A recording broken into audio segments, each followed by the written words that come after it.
Van a estar tristes y felices al mismo tiempo, hija. Tristes porque faltaron muchos, felices porque faltaron muchos. ¿Cómo ven? ¿Cómo así? Pues claro, van a tener menos trabajo.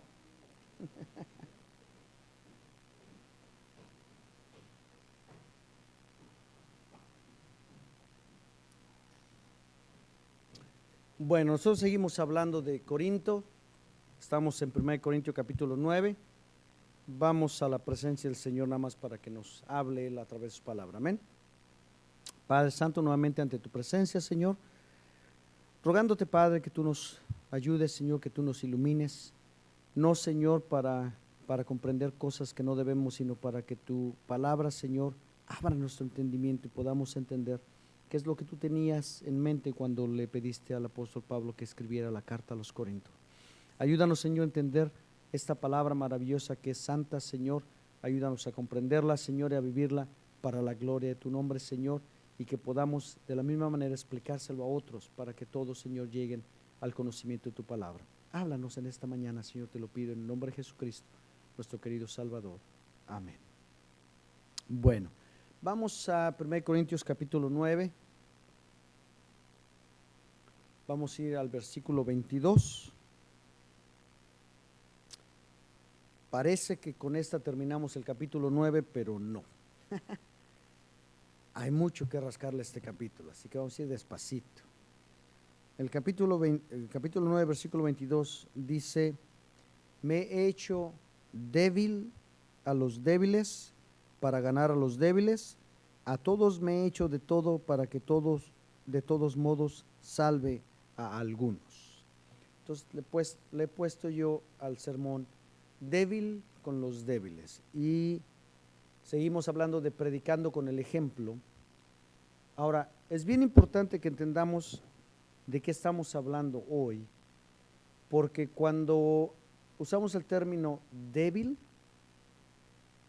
hay que explicarlo. Muchas personas pueden tener diferentes ideas de quién estamos hablando y cómo es posible que el apóstol Pablo, siendo un apóstol de Jesucristo, celoso del Evangelio, se haya hecho débil. ¿Cómo es eso posible? Tenemos que explicarlo bien. Mire, el investigador de la policía que trabaja como incógnito para poder atrapar a los delincuentes, muy a menudo se encuentra con situaciones en las que tiene que actuar como si él fuera un malhechor, porque está de incógnito, como si él fuera delincuente. Es indispensable que en su línea de trabajo él tenga la confianza de los demás del grupo de malhechores. Es indispensable en ese trabajo que él penetre hasta lo más profundo de la organización delincuente en la que está trabajando para poder agarrar a los cabecillas de la delincuencia. Un investigador, un policía que se mete de incógnito y atrapa a los de más abajo del grupo, no tiene sentido, porque la organización sigue trabajando.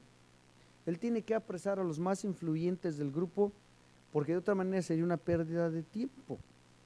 Hay que agarrar a los cabecillas. Para el cristiano, llevar el evangelio a toda criatura, el evangelio de Jesucristo, llevar el evangelio a toda criatura, se ha constituido en la actividad más enigmática que existe. No sabemos de qué nos hablan cuando le decimos vaya y predique el evangelio. ¿Cómo le hacemos? Mire, el mandamiento dice: lleva el evangelio a toda criatura. Es el mandamiento. Y enséñales a guardar mis palabras, dice Jesucristo. Y al mismo tiempo nos dice: tú no tienes por qué preocuparte de convencerlos. Ese es el trabajo del Espíritu Santo. Tú llévales mis palabras. La verdad más importante de su vida, tú se la vas a llevar. Pero no te preocupes de que tomen la decisión más importante de su vida, que es aceptarme a mí. Ese es el trabajo del Espíritu Santo. Ese es mi trabajo, dice el Espíritu Santo. Entonces se convierte en una actividad bien enigmática, algo místico. ¿Cómo? Es complicado. ¿Cómo ¿Cómo yo voy a trabajar al lado del Espíritu Santo para que yo haga una parte y el Espíritu Santo haga otra parte? Pero no veo al Espíritu Santo. Se vuelve en algo difícil. El Espíritu Santo que muere en nosotros, que es responsable de tocar los corazones de las personas para que escuchen el Evangelio. El Espíritu Santo es real, es sabio, es Dios mismo. Pero tristemente, porque nosotros no vemos al Espíritu Santo trabajando con nosotros, no lo podemos ver, nosotros pensamos que sabemos más que Él.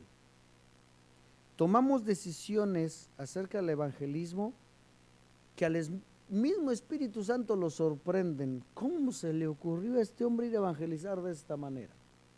Como si pudiéramos sorprender al Espíritu Santo, ¿verdad? Hasta el mismo Espíritu Santo se sorprende de las decisiones que tomamos. Tomamos como excusa pasajes como el que leemos hoy: me hice débil con los débiles a fin de predicar el Evangelio, o episodios de la vida de Jesucristo en la que encontramos a Jesucristo sentado a la mesa con prostitutas, con pecadores, con ladrones, y tomamos este tipo de pasajes como pretexto para hacer de nuestro círculo de amigos una cueva de malvivientes, con la excusa de predicarles el Evangelio. Yo me voy a juntar con todos estos malvivientes, estos borrachos, estos que traen tatús por todo. Me voy a hacer uno para que parezca yo de ellos, para que me acepten eso. Les quiero predicar el Evangelio. Empezamos a pretender que estamos fingiendo que participamos de sus actividades, cuando realmente lo que estamos haciendo es disfrutando sus actividades, y lo agarramos como pretexto.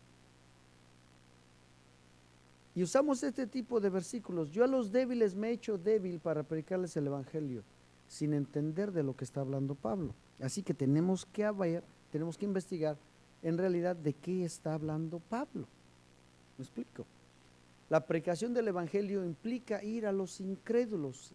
Cuando le dice uno a usted, vaya y lleve el Evangelio a toda criatura, implícito vaya y visite a los que no conocen a Cristo, vaya y hable con los que dicen majaderías, vaya y hable con el borracho, vaya y hable con el...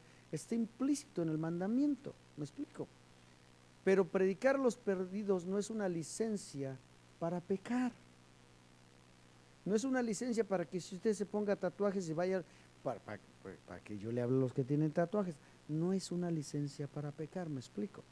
Así que vamos a entender qué quiere decir Pablo cuando dice débil. Otra vez en el versículo 22, me he hecho débil a los débiles. ¿Qué quiere decir Pablo con eso? Lo que tenemos que entender es qué significa la palabra débil. La palabra débil viene del griego, creo que lo tengo en la pantalla, sí, hasta no sé qué, no, ni lo tengo ahí. Viene la palabra asdeneo, que quiere decir débil. No tiene mayor cosa que rascarla ahí, pero se puede hablar de diferentes tipos de debilidades. Por ejemplo, una persona enferma está débil. En Hechos 9:37, cuando habla de Tabita, de la discípula que hacía vestidos para las viudas y que se muere, dice: aconteció que en aquellos días enfermó y murió. La palabra que usan para enfermo es la palabra se debilitó y murió. Estaba débil. ¿Será que Pablo está haciendo el enfermo? No, de esa debilidad no está hablando Pablo. ¿Qué tal en 2 Corintios 13:3? Pues buscáis una prueba de que habla Cristo en mí, el cual no es débil para con vosotros, sino que es poderoso en vosotros. ¿Será que Pablo dejaba que su espíritu se hiciera débil para ir a predicar el Evangelio? No, tampoco está hablando de eso. Pero si leemos en Romanos 14, del 1 al 2, y 1 Corintios 8, 11, vamos a entender el contexto que Pablo está utilizando. Acompáñenme a Romanos 14, 1, 2. Dice 14, 1, 2. Recibid al débil en la fe, pero no para contender sobre opiniones, porque uno cree que se ha de comer de todo. Otro, que es débil, come legumbres. Está hablando de una persona débil en la fe. ¿Ok? Y si nos vamos a 1 Corintios 8, 11, que ya lo leíamos hace un par de semanas, dice: y por el conocimiento tuyo se perderá el hermano débil por quien Cristo murió. Entonces, ¿de quién está hablando Pablo? Está hablando de los débiles en la fe, del hermano que está débil en la fe, no que está enfermo, no que se está a punto de morir, ni tampoco que espiritualmente no demuestra ningún poder, sino el hermano que en la iglesia depende de las normas y de las reglas humanas para vivir su vida cristiana.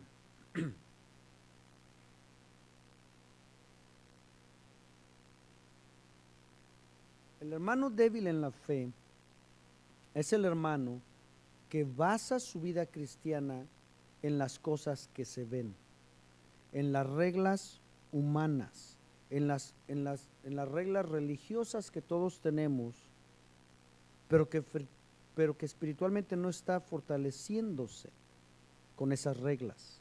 ¿Me explico? El hermano débil en la fe es el que mide su vida espiritual en base a las cosas que hace, en la ropa que viste, en el lenguaje que utiliza, en los días que va a la iglesia, en el tipo de comida que come. Es Viernes Santo, es Cuaresma, hoy no comemos carne. ¿Por qué no, oiga usted? No me venga con esas cosas. ¿Por qué me limita? ¿Me explico? El hermano débil es el que dice, mire, vino la hermana a la iglesia de pantalones. Qué baja espiritualmente estás, hermana. ¿Me explico? El hermano débil en la fe es el que depende de lo que se ve y no del Señor. Esas cosas, hermano, no me lo tome mal, son buenas. Si usted tiene reglas en su vida para vivir su vida espiritual y si usted está contendiendo de no hacer cosas que no le agradan a Dios porque usted piensa que eso es bueno, sígalo haciendo. No lo deje de hacer, mi hermano.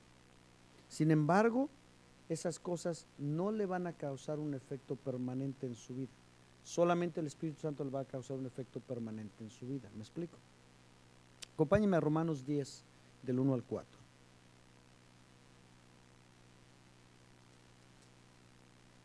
Para ponerlo en contexto, vea lo que dice Pablo de los judíos que tenían la ley, tenían todas las reglas habidas y por haber para portarse bien.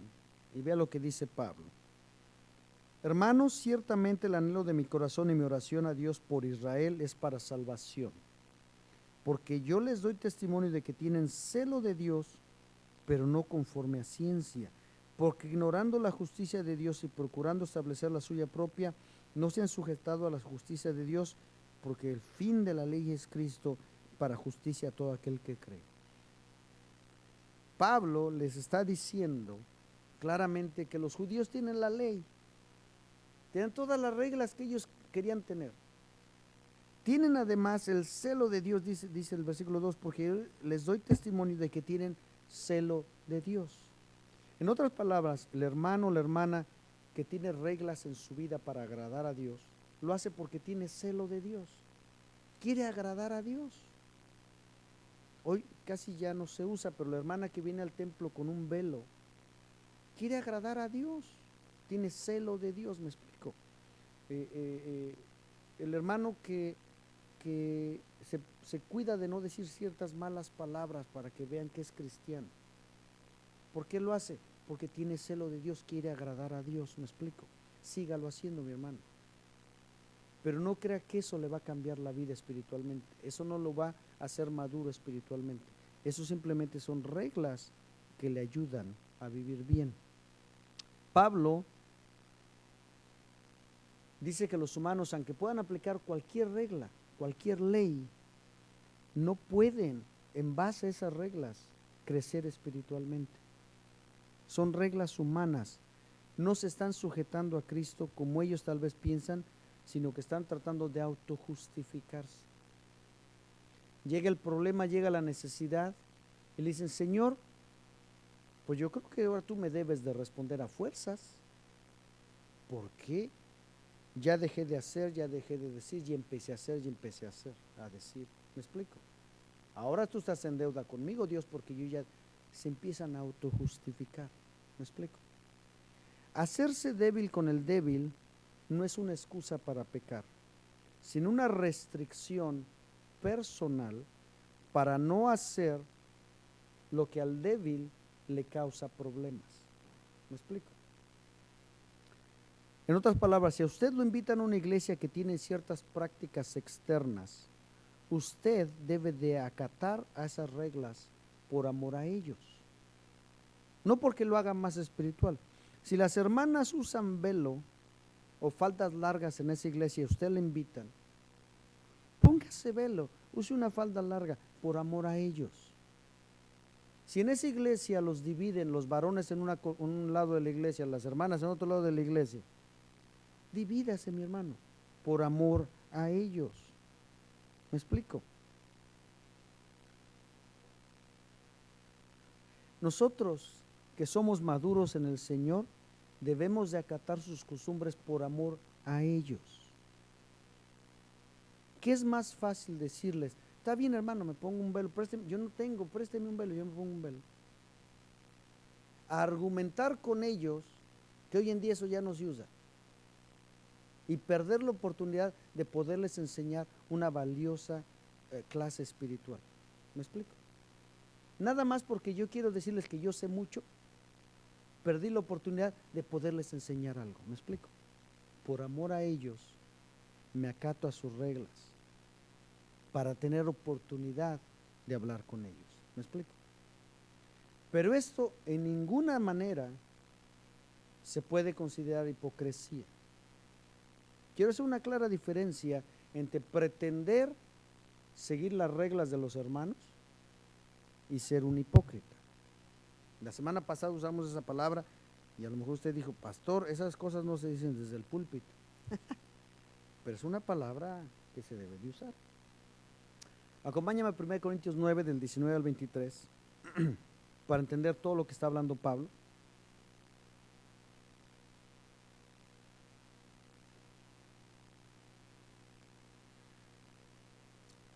Dice así: por lo cual, siendo libre de todos, me he hecho siervo de todos para ganar a mayor número. Me he hecho a los judíos como judío para ganar a los judíos, a los que están sujetos a la ley, aunque yo no esté sujeto a la ley, como sujeto a la ley, para ganar a los que están sujetos a la ley. A los que están sin ley, como si yo estuviera sin ley, no estando yo sin ley de Dios, sino bajo la ley de Cristo, para ganar a los que están sin ley.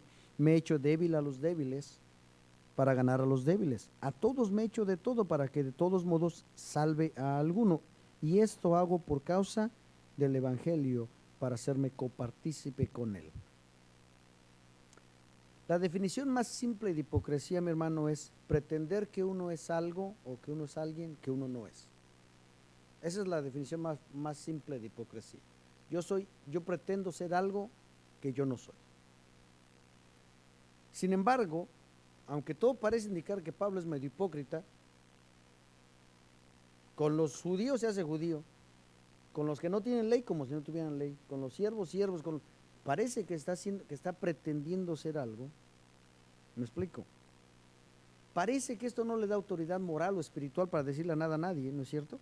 Ni para regañar a Pedro. ¿Se acuerda que la semana pasada vimos que regaña a Pedro porque Pedro estaba haciendo este tipo de cosas?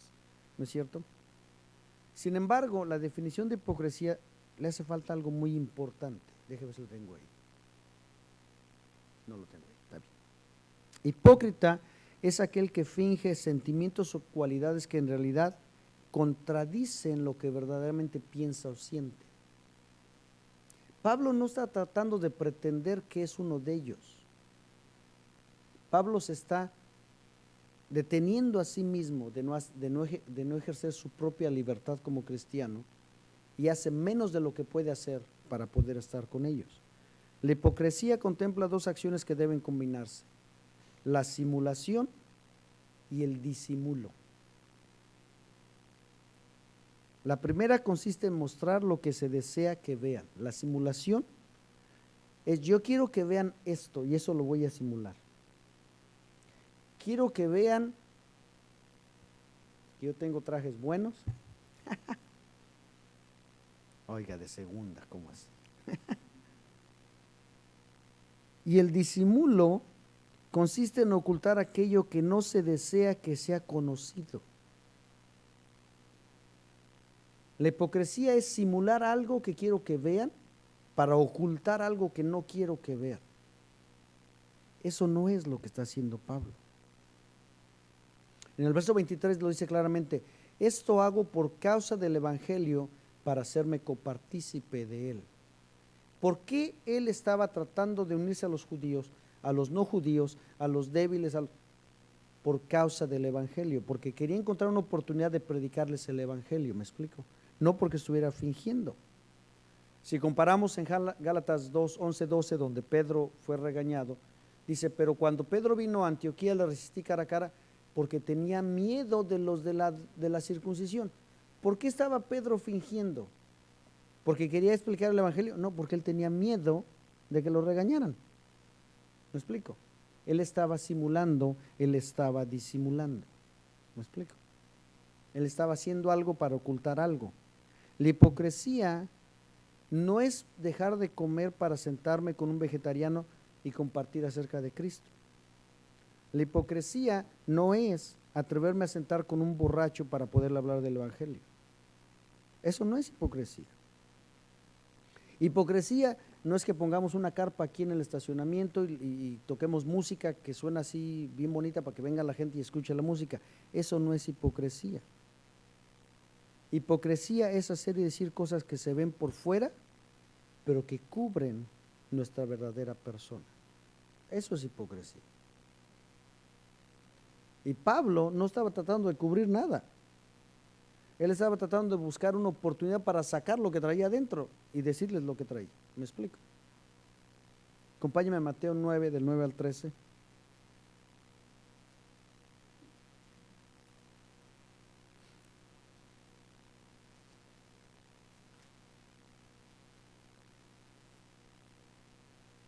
Esto no es ninguna excusa para que si el día de mañana lo veo saliendo de la cantina, me diga que fue a predicar del evangelio. No, no, eso no es. O del casino, ¿no? Mateo 9, del 9 al 13 dice así: pasando Jesús de ahí, vio a un hombre llamado Mateo que estaba sentado al banco de los tributos públicos y le dijo: sígueme, y se levantó y le siguió. Y aconteció que estando él sentado a la mesa en la casa, he aquí que muchos publicanos y pecadores que habían venido se sentaron juntamente a la mesa con Jesús y sus discípulos. Cuando vieron estos los fariseos, dijeron a los discípulos: ¿por qué comen vuestro maestro con los publicanos y los pecadores? Al oír esto, Jesús les dijo: los sanos no tienen necesidad de médicos, sino los enfermos. Id, pues, y aprended lo que significa misericordia, quiero no sacrificio, porque no he venido a llamar a justos, sino a pecadores al arrepentimiento. Jesucristo, ¿de qué lo acusaron? De sentarse con pecadores, de sentarse con los publicanos, que eran los que cobraban impuestos de los judíos para dárselo a los romanos. Judíos que le cobraban a los judíos para pagarle a los romanos, eran traidores, ¿no? En alguna ocasión viene una mujer que, pues, de esas trabajadoras sociales que tienen mucha mala reputación, y le dice el hombre que está: si supiera quién es esta mujer, no dejaría que lo tocara. ¿No es cierto? A Jesús lo acusaron de juntarse con toda esta gente, de comer con pecadores, ¿no es cierto? Pero a Jesús no lo pudieron acusar de que él hacía lo mismo que ellos. A Jesús nunca lo pudieron acusar de que él hizo algo malo. Nunca se le acusó de cometer los mismos actos que hacían los pecadores o publicanos. ¿Me explico? Usted y yo tenemos que ir a los inconversos sin juzgarles, entenderles, estar en su ambiente, pero sin hacer lo que ellos hacen. No podemos tomarlo como pretexto, ¿me explico? Para ninguna cosa, porque el evangelio es gratuito. El evangelio no lo podemos utilizar para nada más que para predicar el evangelio. Nadie puede obtener ventaja del evangelio. 1 Corintios 9, del 16 al 18.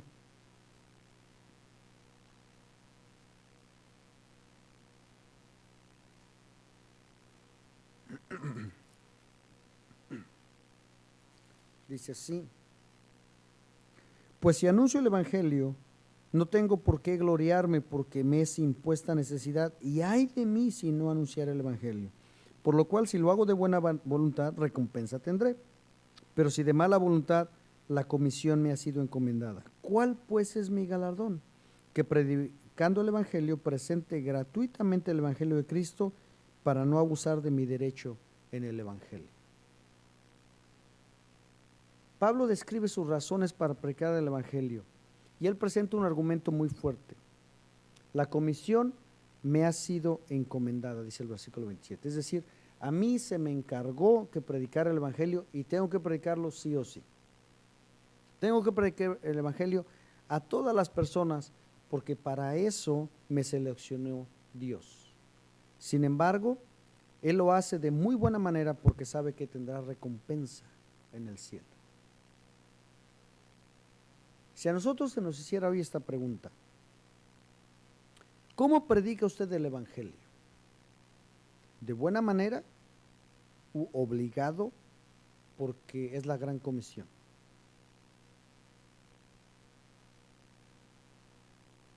Tal vez una mejor pregunta sería, ¿y usted predica el Evangelio? Porque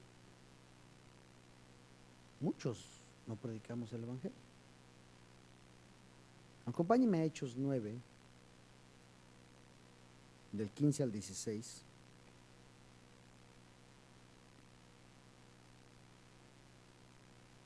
Vea la comisión que le dieron a Pablo.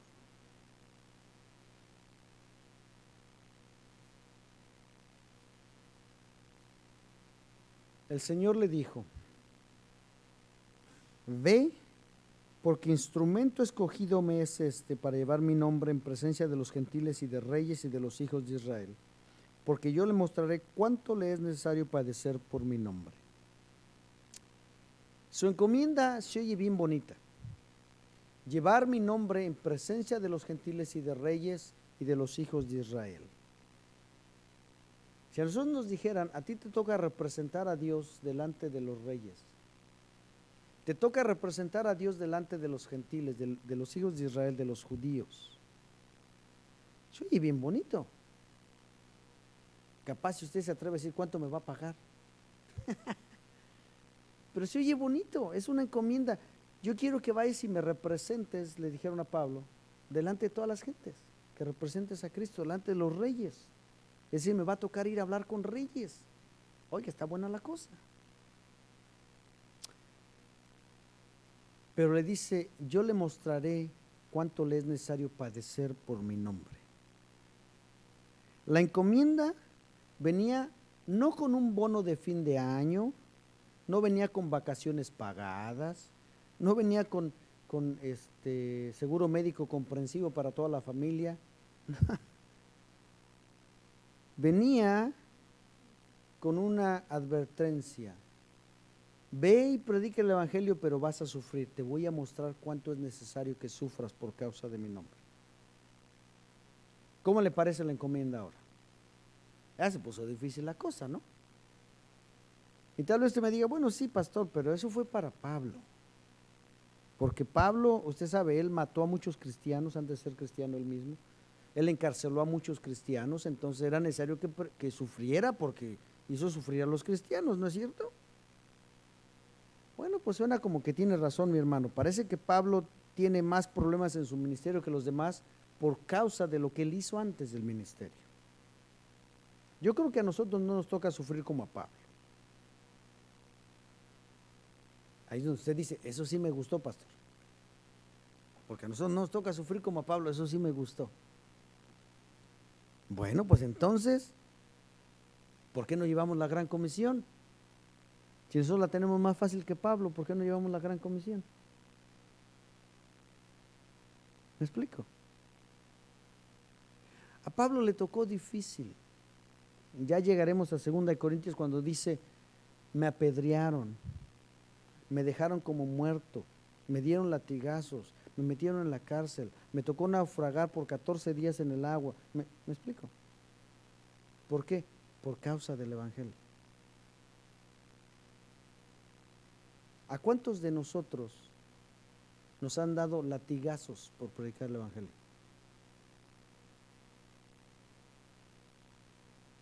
¿A cuántos de ustedes los han metido a la cárcel por predicar el Evangelio? ¿A cuántos de ustedes les han puesto una pistola en la cabeza por predicar el Evangelio?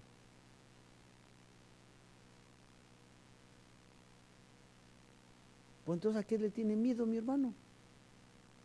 ¿Por qué no vamos y predicamos el Evangelio?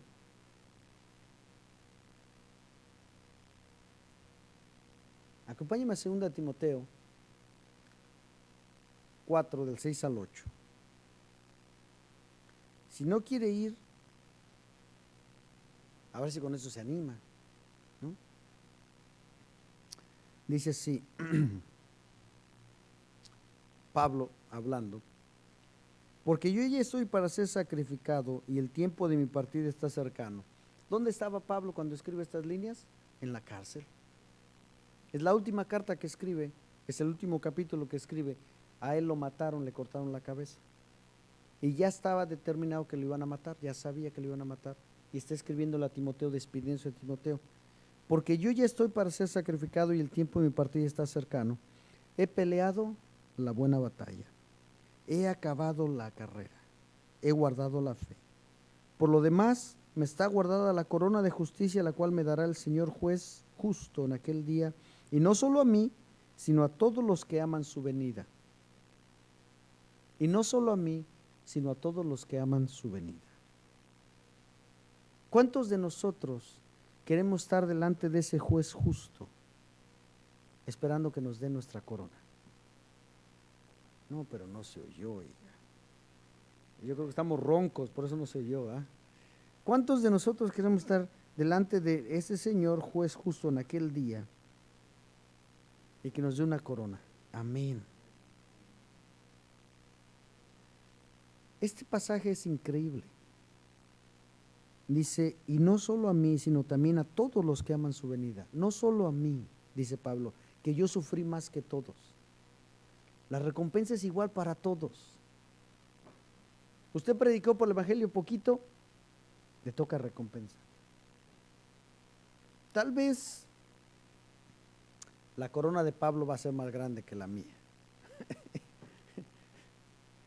Tal vez la corona de Pablo va a tener más diamantes que la mía, ¿no es cierto? Tal vez la de Pablo va a tener unos 10 pisos, la mía pues, una tiara y nomás casi. Pero a todos nos van a dar recompensa, ¿me explico? Dios va a recompensar nuestra labor. ¿Todavía no lo convenzo, mi hermano? ¿Todavía no? El capítulo 9 de 1 Corintios, en el versículo 27, termina diciendo, no sea que habiendo sido heraldo para otros, yo mismo venga a ser eliminado. ¿Cómo? No sea que habiendo sido heraldo para otros, yo mismo venga a ser eliminado. Pues no sé por qué lado convencerlo, mi hermano. No sé si por el lado de la recompensa, se emocionó con la recompensa, o por el lado del miedo, capaz iba a ser eliminado. ¿Cuál de las dos quiere, mi hermano? Aunque sea por miedo, pero prediquemos el Evangelio. No sea que vayamos a ser eliminados. ¿Qué es eso de ser eliminado, pastor? No, que no se pierde la salvación. De hoy en ocho platicamos, hay que poner interés para que venga de hoy en ocho, sino de eso platicamos de hoy en ocho, mi hermano. Pero la exhortación de Pablo a los corintios de vivir dando ejemplo de que ellos han alcanzado madurez es la misma exhortación que Pablo nos hace hoy. Él no se pasaba todo el tiempo criticando al hermano débil.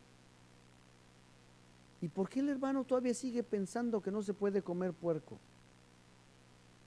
Es un hermano débil en la fe. Él no se la pasaba criticando a los hermanos débiles en la fe, ni tampoco la abandonaba a su suerte, como no ha aprendido nada ahí, a ver cómo le va, ni lo avergonzaba delante de la gente. Él, por el contrario, se sentaba con el hermano débil de la fe, avergonzaba a los demás y le educaba al hermano débil en la fe para llevarlo a madurez. Él era justo y ecuánime con todos los hermanos. ¿Me explico? El único objetivo que Pablo tenía era que los hermanos débiles crecieran en el Señor a madurez. Era lo único que Pablo quería, que los judíos finalmente dejaran a un lado la ley de Moisés y que empezaran a vivir en la libertad de Cristo. Que los gentiles finalmente dejaran a los ídolos y empezaran a buscar a Cristo. Era su único objetivo que él tenía. La razón por la que Pablo se acercaba a diferentes grupos de personas, de hermanos, y convivía con ellos y se regía por sus reglas, se adhería a sus normas, la única era para que el evangelio se pudiera predicar libremente, gratuitamente y sin estorbo. ¿Se da cuenta? Nada más para eso, no para criticar a nadie. Nosotros debemos de seguir el ejemplo de Pablo, debemos de predicar el evangelio entre los que ya conocen a Cristo, pero que usan reglas humanas para modificar su comportamiento. Debemos de respetar sus reglas, no para que nosotros las adoptemos, seamos más espirituales, sino para que ellos quiten las barreras y podamos hablar con ellos y dejamos que el Espíritu Santo haga el resto en sus vidas. ¿Me explico? Usted conoce hermanos así, estoy seguro. Usted conoce hermanos que asisten a otras iglesias, que tienen otras doctrinas, que usted sabe que esas doctrinas no benefician en nada. Deje de criticarlos, mi hermano. Enséñeles con la palabra de Dios. ¿Me explico? Deje de avergonzarlos. ¿Me explico? ¿Y tú por qué haces eso? Porque lo dijo el pastor. Otro de esos que nomás porque el pastor dijo lo hace. No los avergüence, mi hermano. Hacerse débil con el débil no es una excusa para pecar. Es una acción en la que nosotros nos regimos por sus costumbres, por amor a ellos. No busquemos pretextos para involucrarnos en los más bajos pecados, pretendiendo que vamos a ir a predicar el evangelio. No tratemos de vivir una vida que pretende. La predicación del evangelio implica ir a los incrédulos, a sus ambientes, a sus zonas cómodas. Pero predicar a los perdidos no es una licencia para pecar, ni tampoco es una excusa para juzgar a los demás. ¿Me explico? La predicación del evangelio a los perdidos y el discipulado del hermano débil son la encomienda de todo cristiano. Si usted siente que es un hermano maduro, deje de criticar a los hermanos débiles y enséñeles. ¿Me explico? Si usted conoce hermanos que aún no conocen bien de la palabra de Dios, no se burle de ellos, mi hermano. Ábrale las escrituras y explíqueles. El mejor ejemplo que tenemos es Juan 3. Nicodemos viene de noche a ver a Jesucristo. Y Jesucristo le abre las escrituras y después le dice: Nicodemo, tú siendo maestro de la ley, ¿no entiendes estas cosas? ¿Y qué hizo Jesús? Lo despachó, le dijo: pues como no entendiste, pues ya ni modo. No, le explicó cómo debía de ser salvo. ¿Me explico? La predicación del evangelio a los perdidos y el discipulado del hermano débil son la encomienda de cada cristiano. Usted y yo tenemos el privilegio y la responsabilidad de enseñar a otros acerca de Cristo. No dejemos pasar ese privilegio. Amén. Vamos a orar, mis hermanos. Bendito Padre Celestial, venimos delante de tu presencia en esta hora, Señor, a darte gracias por tu palabra, Señor. Quiero darte gracias, Señor, porque tu palabra nuevamente nos demuestra, Señor, que el conocimiento que nosotros tenemos de ti, Señor, el conocimiento que tenemos a través de tu palabra, de quién eres tú y cómo quieres que vivamos, Señor, no nos coloca en ninguna situación superior a nadie, Señor. No tenemos derecho a juzgar, no tenemos derecho, Señor. Simplemente tú nos pides que seamos siervos, que seamos serviciales, que vayamos y llevemos este evangelio a todas las criaturas, Señor, de la mejor manera posible, Señor. Tampoco nos lleva, Señor, a vivir una vida licenciosa que abra las puertas para otras actividades que al final, Señor, no nos van a llevar a ningún lado, Señor. Al contrario, ayúdanos, Señor, a entender cómo las otras personas que están viviendo bajo una serie de leyes, reglas humanas, Señor, están perdiendo la oportunidad de conocerte cara a cara, de conocerte personalmente, Señor. Ayúdanos a llevar este evangelio a todas las personas, Señor, y ayúdanos, Señor, a entender cómo llegar a ellas sin faltarte, sin pecar, Señor, pero sin ofenderlas a ellas tampoco, Señor, sino de tal manera que el Espíritu Santo pueda actuar en sus vidas, que se quiten las barreras y que podamos predicar el evangelio libremente, gratuitamente, Señor, para todas las personas, para que todo aquel que cree en Cristo sea salvo por la gloria tuya, Señor, por la gracia tuya. Gracias, Jesucristo. Ayúdanos a practicar esta palabra, Señor, todos los días como hijos tuyos, Señor, para la gloria de tu nombre. Te lo pido en el nombre de Jesucristo, nuestro querido Salvador. Amén.